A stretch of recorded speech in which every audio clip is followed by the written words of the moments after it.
어떤 내용이냐 하는 것은 오늘 본문 자체가 스스로 이거다 이렇게 말씀하고 있어요. 어디에 그것이 써 있냐면 1절을 보시면 선지자 예레미야가 예루살렘에서 이 같은 편지를 누구에게 보내는 거예요? 느부갓네살이 예루살렘에서 바벨론으로 끌려간 포로 중 남아있는 장로들과 제사장들과 선지자들과 모든 백성에게 보냈는데, 그러니까 바벨론에 끌려간 그곳에 있는 장로들, 선지자 이런 사람들에게 누가 누구에게 편지를 보낸 거예요? 예레미야 선지자가 편지를 보낸다 하는 겁니다. 그러니까 그 아래에 나오는 내용이 무슨 내용이냐면 편지의 내용인 것입니다. 그 편지의 내용이 뭐냐면 뭐 굳이 설명할 필요도 없어요. 그냥 있는 그대로 뭐 너무 어렵지 않습니다. 뭐 어렵지 않은 게 아니라 쉬워요. 뭐라고 얘기하냐면 5절을 보시면 너희는 집을 짓고 거기에 살며 텃밭을 만들고 그 열매를 먹으라. 그곳에 끌려간 사람들에게 하는 말이에요. 너희는 그곳에서 정착하라 하는 말이죠. 그곳에서 너희 집처럼 너희 나라처럼 생활하라. 너희가 비록 포로로 끌려갔지만 그러나 그곳에서 너희 집처럼 살아라. 그래서 집을 짓고 텃밭을 만들고 열매를 먹어라. 너희가 농사를 짓고 다 너희가 생활을 해라. 이렇게 말하는 거죠. 뿐만 아니라 6절을 보면 아내를 맞이하여 자녀를 낳으며 너희 아들이 아내를 맞이하며 너희 딸이 남편을 맞아 그들로 자녀를 낳게 하여 너희가 거기에서 번성하고 줄어들지 아니하게 하라. 너희가 번성하라. 인구가 늘도록 해라. 그리고 너희 자녀들 딸이든 아들이든 결혼해서 그곳에서 잘 살아라 하는 이야기잖아요. 그 다음에 이제 7절을 보면 너희는 내가 사로잡혀가게 한 그 성읍의 평안을 구하고 그를 위하여 여호와께 기도하라. 너희가 바벨론에 살지만 그것이 이방 땅이고 우상이 난무한 지역이니까 그것에서 뭐 투쟁하며 살고 그러지 말고 그 나라의 평안을 위해서 기도하고 살아.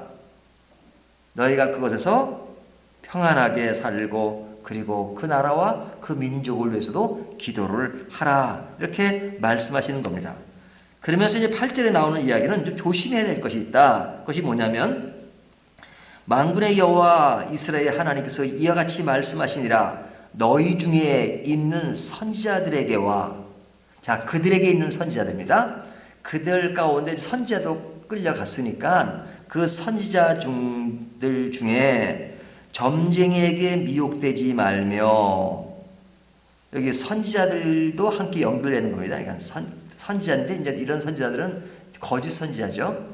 그 다음에 점쟁이들에게 미혹되지 말며 너희가 꾼 꿈도 고지 듣고 믿지 말라. 이 거짓 선지자들이 자꾸 꿈꾸는 것을 가지고 얘기한 적이 많았거든요. 그러니까 그것도 믿지 말고 점쟁이들에게 미혹되지 말라. 그러니까 너희가 거기서 하나님을 믿으면서 잘 살아라. 그러나 거짓된 것에 현혹되지 말고 살라. 이렇게 말씀하고 있는 겁니다. 이것이 이제 그곳에 살고 있는 이스라엘 사람들에게 이렇게 정착하라고 말씀하고 있는 겁니다. 자, 그러면서 이제 너희가 지금 현재는 그렇게 살아야 되지만 앞으로 너희에게 어떤 일들이 벌어질 것인가, 앞으로 이루어질 일에 대한 얘기를 하고 있는 겁니다. 그것이 10절이에요. 여호와께서 이와 같이 말씀하시니라. 바벨론에서 70년이 차면 내가 너희를 돌보고 나의 선한 말을 너희에게 성취하여 너희를 이곳으로 돌아오게 하리라. 70년이 되면 너희가 너희 땅 고국으로 돌아오게 될 것이다 라고 예언을 하는 겁니다. 우리가 앞에서 보면 거짓 선지자들이 뭐라 그랬어요? 2년 후에 돌아온다 그랬잖아요. 2년 후에 뭐 사람이 돌아온다는 것보다도 성전에서 가져갔던 그 기구들이 돌아오게 될 것이다. 그러니까 너희가 결코 바벨론의 포로로 살지 않을 것이다 하는 것을 거짓 선지자들이 그렇게 말했단 말이죠. 근데 사람들이 그것을 고지 믿고, 왜? 좋으니까, 좋은 얘기만 듣고 싶으니까. 근데 예레미야 선지자는 70년이 차야 너희가 돌아오게 될 것이다 하면서 11절에 뭐라고 말하면 여호와의 말씀이니라 너희를 향한 나의 생각을 내가 아나니 평안이요 재앙이 아니니라 너희에게 미래와 희망을 주는 것이니라. 너희가 바벨론에 사는 것은 끌려갔으니까 그것은 재앙이고 그것은 힘든 일이고 그것은 너무 슬픈 일이라고 생각하지 마라. 그것은 희망이다. 너희가 비록 그곳에 끌려갔지만 그곳에 있음으로 말미암아 너희가 그곳에서 너희를 성숙해 할 수 있는 기간이고 너희를 단련하는 기간이고 너희를 좀 더 낫게끔 만드는 기간이다. 그러니까 그것은 재앙이 아니라 희망이다. 이렇게 말하는 겁니다. 그러면서 12절부터 나오는 이야기는 기도하라는 얘기예요. 12절 너희가 내게 부르짖으며 내게 와서 기도하면 내가 너희들의 기도를 들을 것이요 너희가 온 마음으로 나를 구하면 나를 찾을 것이요 나를 만나리라. 이것은 여호와의 말씀이니라. 나는 너희들을 만날 것이며 너희를 포로된 중에서 다시 돌아오게 하되 내가 쫓아 보내었던 나라들과 모든 곳에서 모아 사로잡혀 떠났던 그곳으로 돌아오게 하리라. 이것은 여호와의 말씀이니라. 아주 희망적으로 말씀하고 있잖아요. 그러니까 너희가 그곳에서 그냥 슬픈 기색만 보이지 말고 그냥 편안하게 안주하며 살아라. 그리고 하나님을 잘 믿고 살아라 하는 것이 오늘 본문의 내용이에요. 그러니까 이 본문 자체는 뭐 어렵자고 지금 제가 거의 뭐 설명했다기보다는 그냥 읽었습니다.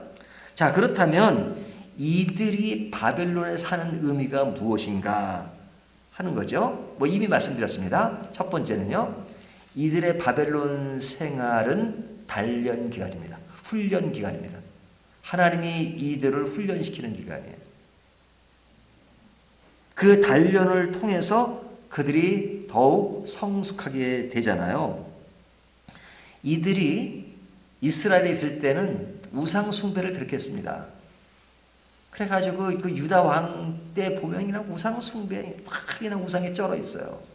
그러니까 하나님이 나 외에 다른 신을 섬기지 마라, 우상을 섬기지 마라. 그럼에도 불구하고 우상을 섬겼잖아요. 그러니까 하나님이 바벨론의 포로가 되게 하신 이유가 뭐냐면 너희가 그렇게 우상이 좋으냐? 그래, 그럼 우상이 아주 많은 곳으로 내가 너희를 보낼 것이라고 바벨론으로 보낸 겁니다. 바벨론은 무슨 천지예요? 우상 천지예요. 바벨론은. 그들이 사는 이스라엘 땅은 우상 천지가 돼서는 안 되고 하나님으로 가득 채워지는 곳이어야 돼요. 근데 하나님이 그런 이스라엘 사람들에게, 유다 사람들에게 바벨론으로 보냅니다. 우상 천지 나라. 근데 참 사람 심리가 이상해요. 그 우상 천지로 보내니까 이 사람들이 우상 숭배에 빠지지 않아요. 그곳에서 하나님을 그리워하고 성전을 그리워했어요. 그래서 그들의 70년 동안에 이 가시적으로 보이는 우상이 사라졌습니다. 바벨론 포로 위에 이스라엘 사람들이 돌아와서 그들이 이렇게 뭐 만든 우상을 절하고 그런 것이 거의 없어졌잖아요. 물론 마음에 그릇된 우상을 섬기는 것은 있었습니다. 하지만 그들이 이런 눈에 보이는 가시적인 사람의 뭐 그 손으로 만든 그런 우상은 줄어들었단 말이죠. 그것이 어떤 과정을 통해서, 포로 생활 과정을 통해서. 그러니까 이들을 성숙하게 만드는 것이에요. 그러니까 하나님의 때에 따라서 우리들을 성숙하게 만들기 위해서 우리는 원치 않지만 바벨론으로 보내실 때가 있어요. 왜? 우리를 사랑하시니까.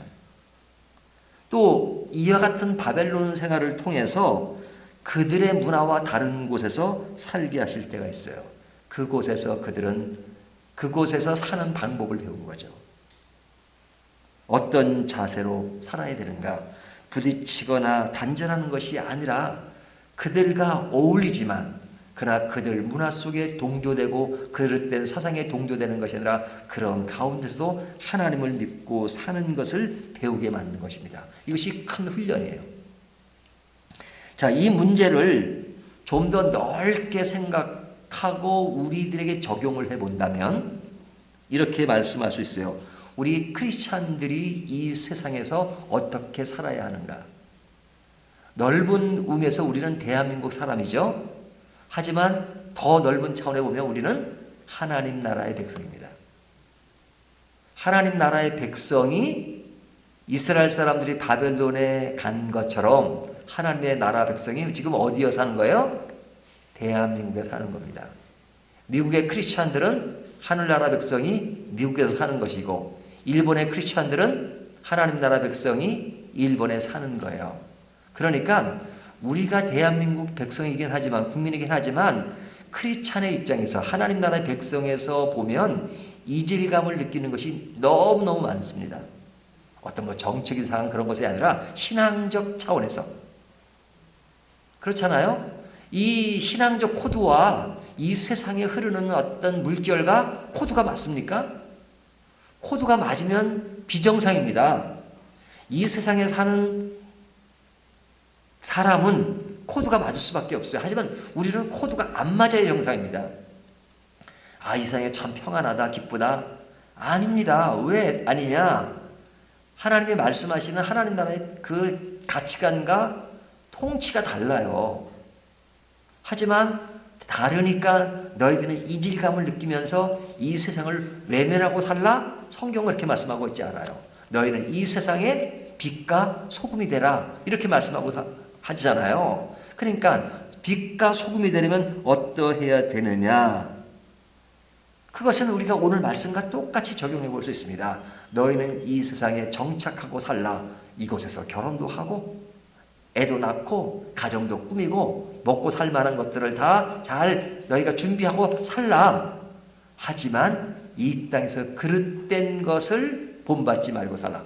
이 세상에서 살지만 이 세상에 그릇된 거짓 선지자, 거짓 것들, 이것에 본받지 말고 미혹되지 말고 하나님 나라의 것을 소망하고 하나님 나라의 말씀을 잘 들으면서 살라. 이렇게 말씀하는 것이죠. 그러면서 이 세상에 너희가 아름다운 복음을 전하고 가치 있는 복음을 전하면서 하나님의 나라의 백성으로서 더 성숙된 믿음의 삶을 높이고 폭넓게 살라 하는 것이 오늘 우리가 이 세상에 사는 크리스찬들의 사명이에요. 그런 소명을 가지고 있는 것입니다. 이것이 마치 이스라엘 사람들이 바벨론에 사는 것처럼 오늘 우리들에게도 하나님이 똑같은 상황으로 말씀하고 있는 것입니다. 우리의 삶을 보다 넉넉하고 여유가 있으면서도 크리스찬의 역량을 충분히 발휘하고 사는 저와 여러분이 되시기를 주님의 이름으로 축원합니다.